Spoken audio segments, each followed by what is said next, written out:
Hello everyone, बात करेंगे जेन technology limited company के बारे में। डिफेंस सेक्टर के स्टॉक्स है, ड्रोन बनाने वाली कंपनी है, ड्रोन का सिस्टम एक्टिवेट करना। तो डिफेंस सेक्टर में बहुत इंटरेस्टिंग कंपनी है। तो चलिए सबसे पहले यहाँ पे बता दो, इतना इंटरेस्टिंग है नहीं है, आपको वीडियो को एंड तक पता चलेगा। आप अगर इन्वेस्टर है डेफिनेटली आपको वैल्यू ऑफ कंटेंट लास्ट तक मिलेगा।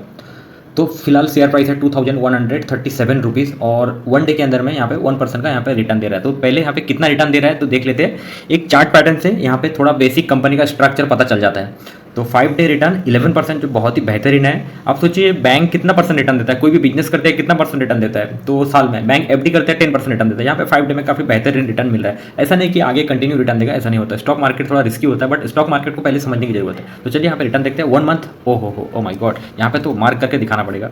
1 मंथ में 50% का रिटर्न दिया है। यहाँ पे देखो, अभी इंडिया पाकिस्तान का जो वार हुआ था ना, तो वहाँ से उसके थोड़ा पहले से मतलब डिफेंस सेक्टर के स्टॉक्स है काफ़ी अच्छा भागा है। तो आगे क्या और भी कंटिन्यू भागेगा। देखो स्टॉक मार्केट में क्या होता है, जब हाई होता है ना वहाँ पे सेल करना चाहिए, ठीक है ना। ऐसा नहीं कि आप अगर लंबा इन्वेस्टर है 5-10 साल के लिए तो बात अलग है। जो स्विंग ट्रेड करते हैं, जो हाई में वहाँ पे सेल करते हैं, नीचे 20-30% गिरावट होता है तो वहाँ पे बाय ऑन डिप करना चाहिए। ये बेसिक स्ट्रेटेजी है जो हमेशा मैं वीडियो में बताता हूँ। चलिए देखते हैं 6 मंथ में यहाँ पे 11% का रिटर्न, 11 to 12% रिटर्न।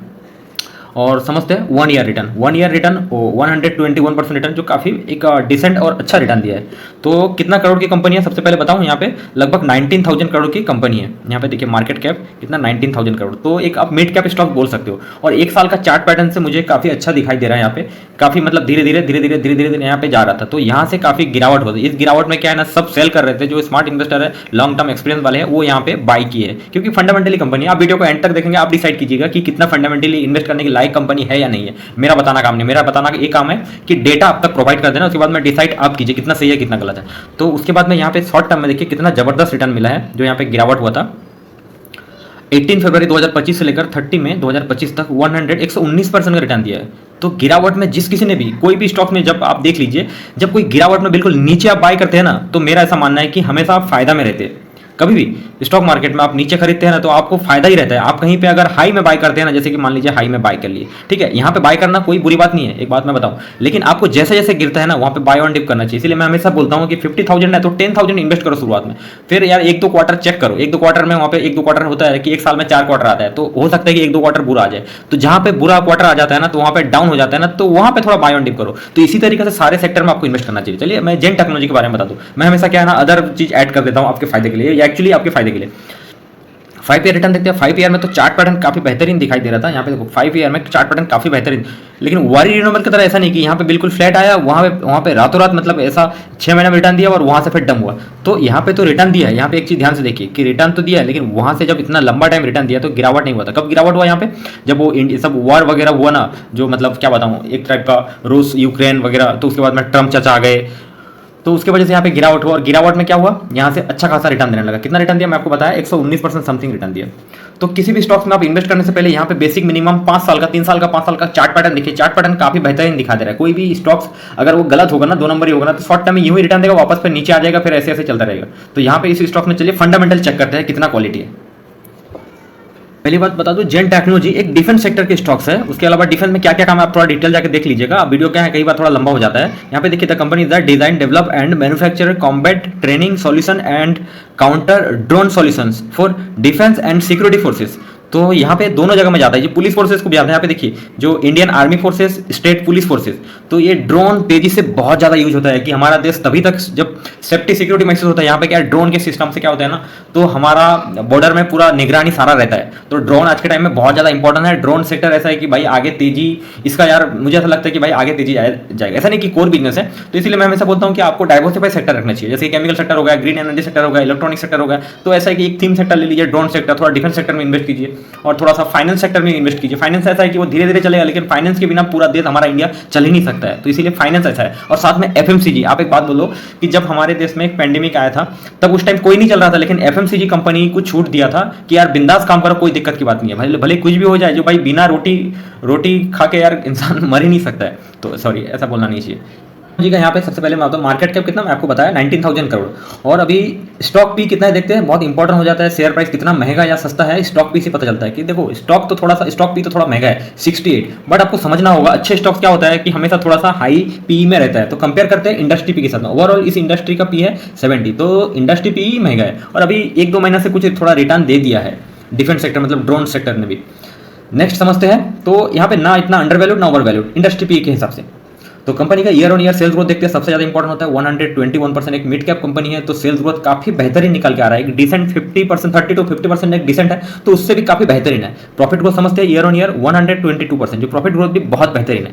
और उसके बाद में कंपनी का कर्जा देखते हैं, कंपनी का कर्जा कितना है कि भाई 19,000 करोड़ की कंपनी है, उसमें कर्जा कितना है, ओनली 60 करोड़, कर्जा ना के बराबर है। कर्जा इक्विटी में देखते हैं 0.04, 0.50 से बहुत ही कम है, 0.50 से कम है, तो इसको एक बेहतरीन मान सकते हैं। और कंपनी का रिजर्व कितना है, कंपनी का रिजर्व 1692 करोड़, तो रिजर्व काफी बेहतरीन है। आप सोचिए कि आप उस कंपनी में पैसा लगाना चाहेंगे ना भाई, वो डेट फ्री है, कर्जा फ्री है, उसका कोई मतलब अगर कंपनी का कुछ क्वार्टर अगर बिजनेस नहीं भी चला तो कंपनी को किसी को कर्जा देने का नहीं है, कर्जा चुकाने का नहीं है। तो यहाँ पे एक फंडामेंटली स्ट्रॉन्ग कंपनी का ये एक निशानी है, मैं इसको मानता हूँ। इसका ये मतलब नहीं यहाँ से आंखें बंद करके इन्वेस्ट कर दो, इसके अलावा भी कई सारा चीजें होता है, जैसे कि टोटल ऑर्डर बुक कितना है, प्रोमोटर कितना है, प्रोमोटर का कोई प्लेस तो नहीं है, तो सारी चीजें समझने की जरूरत है। तो प्रोमोटर होल्डिंग यहाँ पे कितना है 49%, तो यहाँ पे अगर थोड़ा सा 50% या 55% के ऊपर होता ना, मैं और ज्यादा प्लस पॉइंट मानता। Anyway something is better than nothing. और प्लेज परसेंटेज यानी कि जो प्रोमोटर होल्डिंग है उसका कोई प्लेज है बिल्कुल भी नहीं है यहाँ पे, चलो ये काफी पॉजिटिव पॉइंट निकल के आता है। और इसके अलावा इसका हाई प्राइस गया था कितना 2628 रुपीज और लो प्राइस था 894, तो उसके हिसाब से अभी जो हाई प्राइस है तो अभी 21 से 40 है, तो थोड़ा सा डिस्काउंट में मिल रहा है। यहाँ पे अभी कितना डिस्काउंट में मिल रहा है, लगभग 18% डिस्काउंट में। यहाँ पे देखिए आप डाउन फ्रॉम 52 एक हाई, तो यहाँ पे 18 to 19% डिस्काउंट मिल रहा है। तो मेरे हिसाब से अगर 20 to 25% तक गिरावट होता है तो वहां पे आप धीरे धीरे बाय ऑन डिप कर सकते हैं। नेक्स्ट चलते हैं, किसी भी स्टॉक्स में इन्वेस्ट करने से पहले आपको पी रेशो का चार्ट डेफिनेटली कम से कम 1 साल 1 ईयर 6 मंथ और 1 मंथ का चेक करना चाहिए। यहाँ पे 1 ईयर का देखिए यहाँ पे कितना मीडियम पी निकल के आ रहा है 80, तो यहाँ पे एक टाइम में काफी हाई हुआ था और यहाँ पे जब डाउन हुआ, जब वार वगैरह स्टार्ट हुआ था ना, यहाँ पे डेट कब है जो यहाँ पे देखेंगे, ये डाउन हुआ था अपना 24 फरवरी 2025 में, तो यहाँ पे पी डाउन हुआ था। इस डाउन पी में जिस किसी ने भी खरीदा ना, क्योंकि यार उसको महंगा माल सस्ता में मिला, यहाँ पे सोचो कितना हाई पी में था।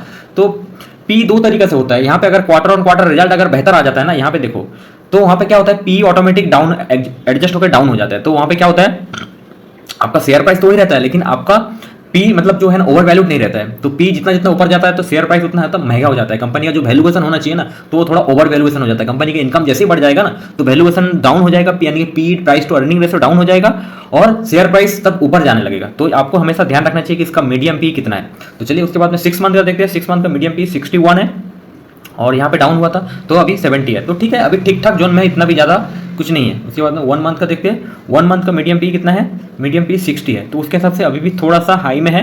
तो यहाँ से अगर थोड़ा सा गिरावट होता है, ऐसे तो 16-17% का गिरावट है, और अगर 10% 15% गिरावट होता है तो वहाँ पे बाय ऑन डिप करना चाहिए, क्योंकि कंपनी मेरे हिसाब से क्वालिटी है, लेकिन आपके हिसाब से आप वीडियो को एंड तक देख के आप डिसाइड कीजिएगा।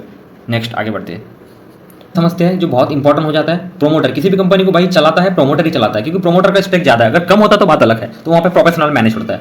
तो प्रोमोटर जून 2022 में 60% समथिंग था और अभी मार्च 2025 में 49.45%। तो यहाँ पे स्टेक देखो, मतलब धीरे धीरे यहाँ पे सेल किया, तो ऐसा नहीं कि मतलब बहुत ज्यादा भी सेल कर दिया। तो मिनिमम एक 50% होता तो मैं फिर भी इसको पॉजिटिव पॉइंट मानता। यहाँ पे थोड़ा सा मुझे नेगेटिव पॉइंट दिखाई दिया कि 50% क्यों नहीं है, क्योंकि कंपनी के अंदर कोई भी डिसीजन लेने के लिए एक 50% होता है, 55% होता है, तो काफी डिसीजन लेने के लिए काफी बेहतरीन होता है।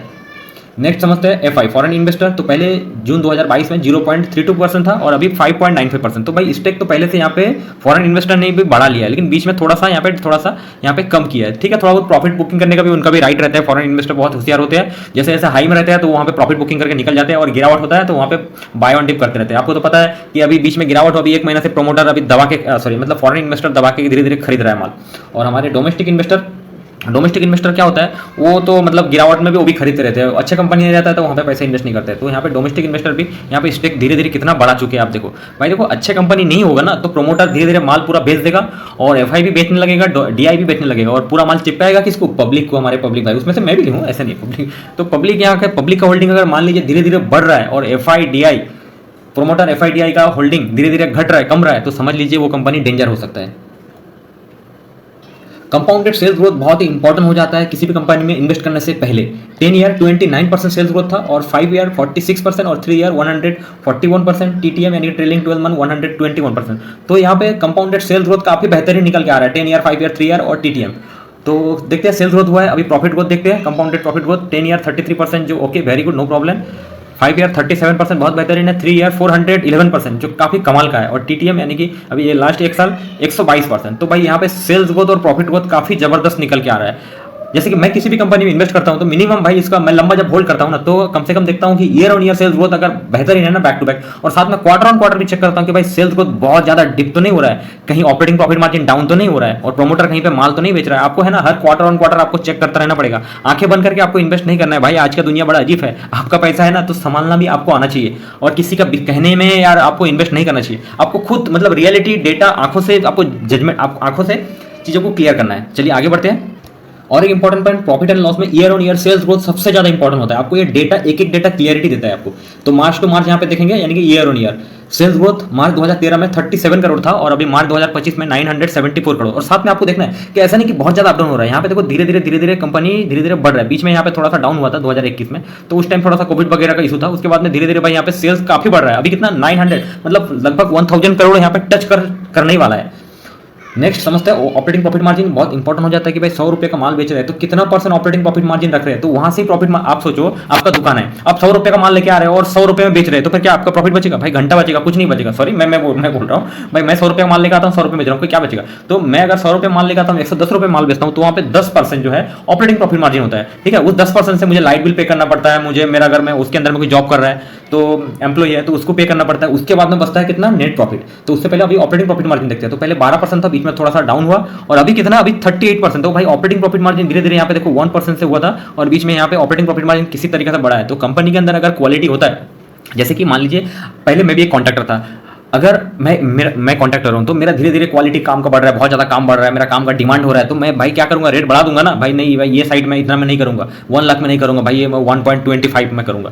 तो ऐसी चीज होता है कंपनी, इस किसी भी कंपनी का अगर प्रोडक्ट में दम होता है, क्वालिटी होता है, तो क्या करता है? ऑपरेटिंग प्रॉफिट मार्जिन बढ़ा देता है भाई। ये रियलिटी है, बिल्कुल मैं देसी और सिंपल तरीके से बता रहा हूँ। और नेट प्रॉफिट देखते हैं, 2013 में 5 करोड़ था और 2025 में 299 करोड़। तो यहाँ पे नेट प्रॉफिट भी बढ़ा है भाई। तो साथ में आपको देखना होगा कि भाई अदर इनकम तो बहुत ज़्यादा ऐड नहीं हो रहा है कि नहीं, यहाँ पे अदर इनकम बहुत ज़्यादा ऐड नहीं हुआ, अभी जाके थोड़ा 58 करोड़ हुआ है। ठीक है, 58 करोड़ थोड़ा मिनिमम है, नो प्रॉब्लम। और ईपीएस यानी कि अर्निंग पर शेयर, यहाँ पे क्लियरिटी हो जाता है कि भाई ईपीएस भी बढ़ रहा है कि नहीं है। यहाँ पे जो कोर बिजनेस से निकल के आता है ईपीएस, तो पहले 0.53 था और अभी यहाँ पे 31 रुपीज़। तो यहाँ पे भाई ईपीएस भी बढ़ रहा है, कोई दिक्कत नहीं। ईपीएस यहाँ पे देखो पिछला साल से इस साल मतलब डबल हो गया। तो यहाँ से एक चीज़ क्लियरिटी होता है। देखते हैं कि कंपनी यहाँ पे डिविडेंड देता है कि कंपनी बहुत ज़्यादा डिविडेंड देता है, तो मैं इसको बिल्कुल नेगेटिव मानता हूँ। यहाँ पे डिविडेंड मतलब समथिंग थोड़ा बहुत ही देता है, इतना ज़्यादा कुछ नहीं है। और बैलेंस शीट में और एक चीज समझते हैं यहाँ पे, रिजर्व। कंपनी का रिजर्व किस तरीके से बढ़ा कि भाई अचानक बढ़ा कि पहले से बढ़ रहा है? भाई रिजर्व यहाँ पे पहले 2013 से देखेंगे भाई धीरे धीरे बढ़ रहा है रिजर्व, और फाइनली तो 1692 करोड़ यानी 1700 करोड़ लगभग। कंपनी के अंदर में एक बहुत बड़ा प्लस पॉइंट है। और बोरिंग यानी कि कंपनी का कर्जा, तो पहले 13 करोड़ हुआ करता था, तो यहाँ पे थोड़ा बहुत कर्जा बढ़ा है। तो उसके हिसाब से जितना बड़ा कंपनी है उसके हिसाब से कर्जा ना के बराबर है। और कंपनी कैपेक्स कर रहा है कि नहीं कर रहा है? तो कंपनी यहाँ पे कैपेक्स मतलब कर रहा है, थोड़ा बहुत कंपनी कैपेक्स कर रहा है। जेन टेक के अंदर यहाँ पे मैंने गूगल सर्च किया हूँ, जेन टेक के अंदर अगर टोटल ऑर्डर बुक देखेंगे ना, यहाँ पे कितना 816 करोड़ है। अभी यहाँ पे डेट कब बताया? दिसंबर। ये भाई बहुत पुराना डेट है, तो मुझे ऐसा लगता है कि यहाँ पे ऑर्डर बुक ज़्यादा है। टेक्नोलॉजी का यहाँ पे मैंने चार्ट पैटर्न ओपन किया हूँ यहाँ पे, तो मुझे ऐसा लगता है कि भाई यहाँ पे थोड़ा सा गिरावट हो सकता है। तो चलिए यहाँ पे थोड़ा सा लंबा डेटा देखते हैं, 15 मिनट का चार्ट पैटर्न देखते हैं। तो 15 मिनट का चार्ट पैटर्न के हिसाब से तो थोड़ा सा लंबा देख रहा हूँ भाई, यहाँ पे थोड़ा सा गिरावट हुआ है, ईएमए से काफ़ी नीचे आ चुका है, तो मुझे थोड़ा सा यहाँ पे नेगेटिव दिखाई दे रहा है। यहाँ से अभी ये है ना ब्रेक डाउन किया, एक बड़ा कैंडल ब्रेक डाउन किया, तो हो सकता है कि यहाँ से 10-15% ईजिली यहाँ पे ब्रेक डाउन हो। ऐसा हो सकता है कि जो अभी ईएमए ना 21 ईएमए, मैं ट्रेडिंग भी करता हूँ, तो यहाँ से जब पैटर्न से ईएमए से जब रेड कैंडल डाउन हो जाता है ना, तो यहाँ पे एक थोड़ा डेंजर वाला खतरा महसूस होता है। क्यों? मैं आपको थोड़ा सा पहले दिखाता हूँ। चलिए हाँ, ये चलिए यहाँ पे जैसे यहाँ पे एक रेड कैंडल गिरा ना, यहाँ पे देखिए एक रेड कैंडल गिरा ना, तो उसके बाद में यहाँ पे देखो कितना गिरावट हुआ आपको, चलो वो भी प्रूव करके बताता हूँ। तो यहाँ पे जब शेयर प्राइस था ना तब कितना था?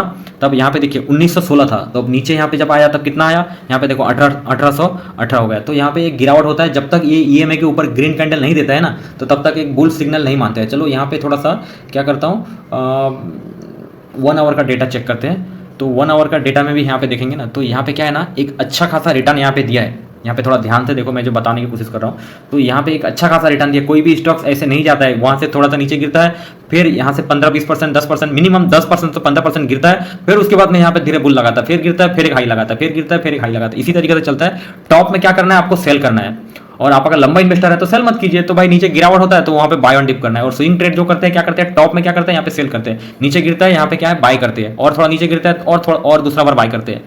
ठीक है, यहाँ से और 30% 40% रिटर्न देते हैं, वहाँ से थोड़ा प्रॉफिट बुकिंग करते हैं, थोड़ा बहुत रहने देते हैं। Thank you so much watching this video. अगर आपको वीडियो अच्छा लगे तो वीडियो को लाइक कीजिए, और आप कुछ सुझाव देना चाहते हैं कि और कुछ ऐड करना चाहिए और कुछ चीज़ें बताना चाहिए, और मेरा वीडियो में कुछ ऐसा कमी रह जाता है या वीडियो में कुछ ऐसा मुझे पता नहीं चल रहा है कि क्या मैं गलत बोल रहा हूँ, तो आप कमेंट्स करके बता सकते हैं ताकि मैं आप तक और बेहतर वीडियो अपडेट कर पाऊँ। थैंक यू, मिलते हैं फिर से अगेन दूसरे वीडियो में। Thank you.